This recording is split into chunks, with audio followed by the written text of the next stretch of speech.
aspirants. I welcome you all on the YouTube channel of ANALYST IAS. Our today's topic for focus of the day's discussion is the PM-KUSUM YOJNA. So we will see why in news, what is PM-KUSUM YOJNA, significance of the scheme, contents of the scheme, then we will see what are the challenges with this. After that, we will see some other government schemes for farmers. Then we will come to our today's prelims practice question and the mains practice question. In this image, you can see that there are solar panels. So just try to remember this. It is related to the solar initiative for the farmers. Now, why in news? The Ministry of New and Renewable Energy has extended the deadline to install 30,000 megawatt solar power capacity in rural India to March 2026 under PM-KUSUM, Pradhan Mantri Kisan, Urja, Suraksha, Evam, Uttham Mahabhiyan. PM-KUSUM YOJNA. So the Pradhan Mantri Kisan Urja Suraksha Evam Uttham Mahabhiyan Yojana is a scheme to subsidize farmers to install solar irrigation pumps for cultivation. It was launched by the government in 2019. Each farmer will receive a 60% subsidy to set up tube wells and pump set. This will also get 30% of the total cost as a loan from the government. The primary objective of the PM-KUSUM scheme is to make cutting-edge technology available to our farmers and provide sources for dieselized irrigation to agriculture sector. It aims to increase the income of the farmers as well. So, what is the significance of the scheme? It incentivizes the farmers to sell surplus solar energy to states or the discoms, which in turn will augment their income. So, they can sell the energy generated as well. The scheme is expected to increase access to electricity in rural areas and provide a reliable source of energy for agriculture and other rural activities, as there is problem of electricity still in rural areas of India. If farmers are able to sell surplus power, they will be incentivized to save power, and in turn it will mean that the reasonable and efficient use of groundwater. Now, when implemented fully, the PM-KUSUM will lead to reducing carbon emissions by as much as 32 million tons of CO2 per annum. You can remember the data to write in mains. The scheme is expected to create job opportunities in the installation, maintenance and operation of the power projects. These are the components of the scheme. So there is component A, B and C.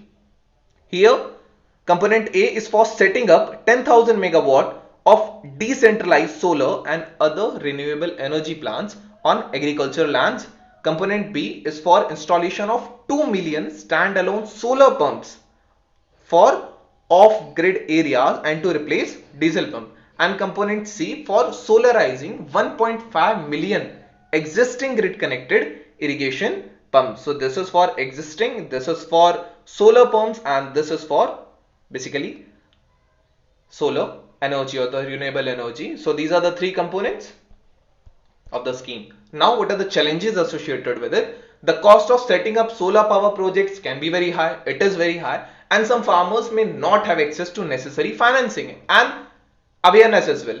Due to power subsidies, the recurring cost of the electricity is so low that farmers keep on pumping water and the water table is going down. So water table depletion is also a major concern. There may be regulatory barriers that prevent the smooth implementation of the scheme, such as restrictions on the connection of solar power projects to the grids, integrating decentralized solar power projects as well. What are the other government schemes for the farmers? So there is soil health card scheme. This was launched in 2015. Soil health card will help farmers to access information on nutrient levels and will get recommendations for improving the nutrients and the soil fertility. Then Pradhan Mantri Fasal Bima Yojana is there. It is an actuarial premium based scheme. Then there is neem coated urea. This has been also in news various times. The neem coated urea. This is to regulate the use of urea. Then Pradhan Mantri Krishi Sinchai Yojana. This is a scheme which will take care of the irrigation requirements. Then Paramparagat Krishi Vikas Yojana. This is to promote organic farming, as it also states Paramparagat. Now we will come to our today's prelims practice question. that consider the following statements. This question came in the year 2016. The International Solar Alliance was launched at United Nations Climate Change Conference in 2015. The alliance includes all the member countries of the United Nations. Which of the statements given are correct? Try to answer it in the comment section. Now we will come to our today's mains practice question, that India has immense potential of solar energy, though there are regional variations in its developments. Elaborate. This question came in the year 2022.